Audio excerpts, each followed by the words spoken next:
In today's video, I want to talk to you about painful periods. This is something that is super, super, super common. I see it a lot in my practice, and it's not normal. And that's something that I have a conversation with people about a lot, is to understand that just because something is common, like we probably all know someone who deals with pretty brutal periods, it doesn't mean that it's normal or something that you just have to learn to live with. And the reason why I want to talk to you about this today is that understanding the cause of why your periods are painful can guide your treatment decisions, how you choose to manage your periods and to reduce the amount of pain you experience. But B, it might also affect your fertility. So certain types or certain causes, I should say, of painful periods can negatively affect someone's fertility. And so understanding why your periods are painful and whether or not that's an issue for you when it comes to potentially getting pregnant is important to understand. And that can start as early as, in your teen years, to understand what's going on with your periods and then allow you to plan for your future. Or if you're in your, 20s, 30s, or 40s and you're thinking about getting pregnant, understanding, is this playing a role for me and is this going to negatively impact my fertility? My name is Dr. Shannon Vanderdolen. I'm a naturopathic doctor. I have a clinical focus in hormonal health, fertility, pregnancy, and postpartum care. And almost everyone in that whole population, if they have painful periods, it might influence you throughout all of those phases of your life, right? So something that I think is important to tackle. It's also something I've dealt with myself personally. Literally from the moment I got my period when I was 12 years old, they were painful. I was missing a day of school literally every month, every cycle. Due to pain. And, I just couldn't cope. I was vomiting, I was fainting, I was passing out. It was a disaster. Ultimately, my doctor had recommended I try the birth control pill, and that helped me a lot. I stayed on that for a number of years and came off of it in my 20s. I was training already at that point to become a naturopathic doctor, and I had access to a lot of other treatment options and tools that I wasn't aware of when I was 16 years old, being offered the birth control pill, and my parents weren't aware of. And I've learned to manage my period differently over the years. I've understood the underlying cause of my painful periods, and it's really allowed me to feel more empowered about the decisions I make and what's coming for me each month when I get my period. I've been pregnant, I've had a baby, that's also influenced how my period sort of manifests each month and each cycle. So lots of things are going to influence your cycles. It's going to change over the course of your lifespan, but understanding kind of where things are at for you, getting a proper assessment and diagnosis can be really game changing, really, to be honestly, for the quality of your life. So today we're going to talk, just briefly overview kind of the causes of painful periods. In medicine, kind of the medical term for painful periods is dysmenorrhea.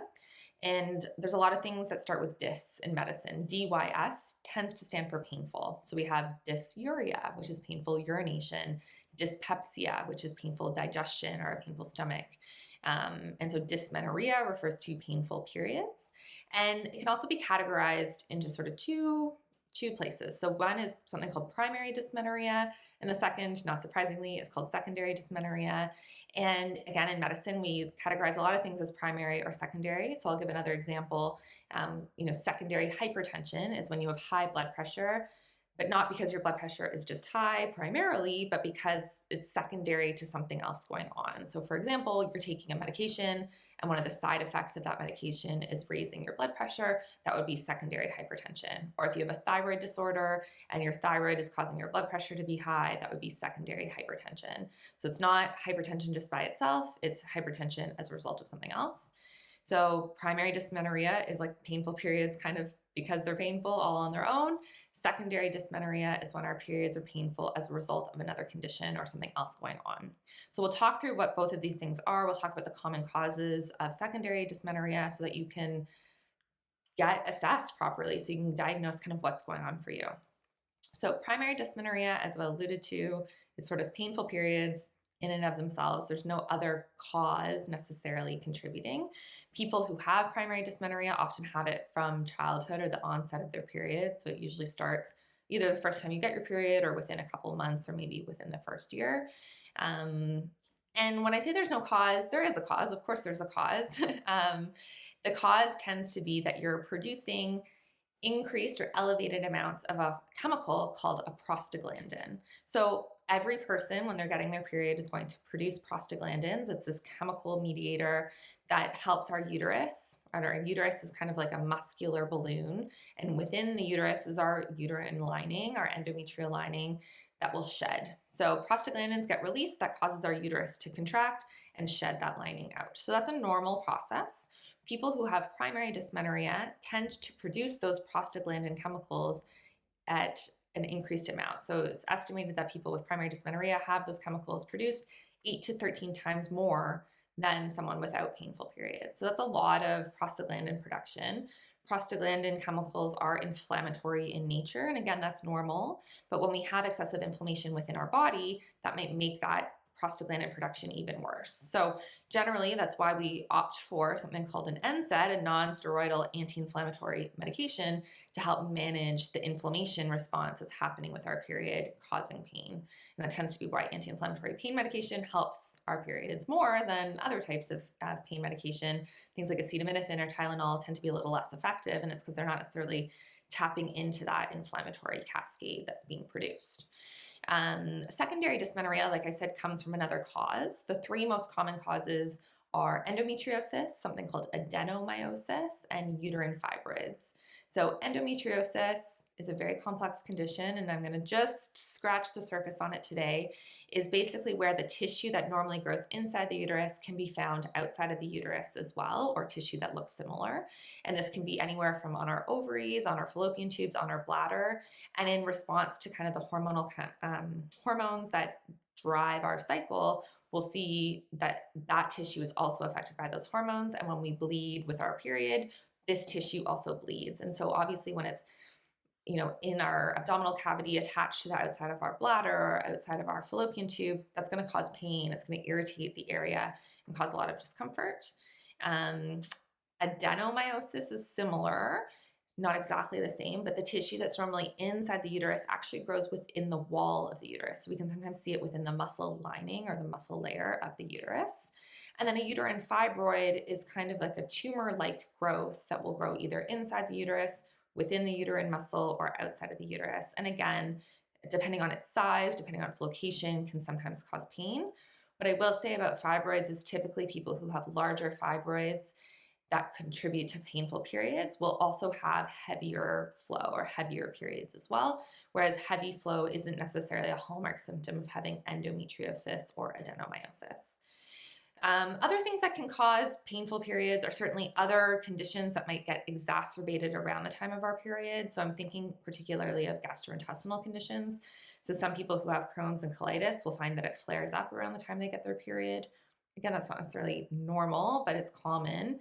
And the pain associated, again, with maybe more inflammation, and just the fact that our gastrointestinal system and our reproductive system sit very closely together in our body. They're kind of sensitive to one another. That could be why when we have Crohn's or colitis, our periods feel more painful, right? It's because everything's kind of flared up and irritated. So like I said, understanding the cause of your painful periods can really guide what we do in terms of treatment. And certainly depending on what your goals are, your life stage, that's also going to guide your treatment. So sometimes pain medication, the other kind of conventional treatment is something like birth control. Those can be really effective and useful for some people depending on where you're at in your life. If you're thinking about trying to get pregnant soon, or you're already trying to get pregnant and you have painful periods, being on birth control isn't really an appropriate option, and actually using some of those pain medications might not be appropriate either. And it's also important to recognize those don't always come, or they sometimes come with side effects, right? So they're not for everyone, but they can be for a lot of people, and they can definitely be helpful. So despite the fact that I'm a naturopath, I'm not always like anti-conventional medicine. I'm not anti-birth control. I'm not anti-pain medication when they serve an important role and when they're helpful. I work with a lot of people who find the birth control pill doesn't help them, or pain medications aren't cutting it, and they are looking to explore some alternatives. And certainly there's lots of natural medicines, in addition to things like dietary changes and lifestyle changes, that can be really effective at managing your period and your pain. So important things to take under consideration. I hope that you've learned a little bit about what might be causing your symptoms.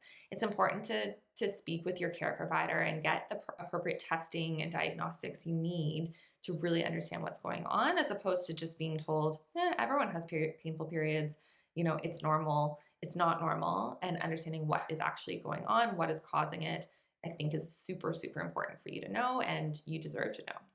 Anyways, if you have any questions, as always, you can feel free to send me a DM, leave a comment below. I'm more than happy to get back to you. The other place you can head to is www.shannonnd.ca. And click the Get Started button in the top right corner, and that will take you to my online booking page where you can book a complimentary free 15-minute meet and greet consult. In that visit, we'll talk a little bit about how working with a naturopathic doctor might be helpful for you as an individual. You can give me a little bit of context as to what's been going on for you, and we can chat more. Anyways, thanks so much for listening. Always here for you. Take care.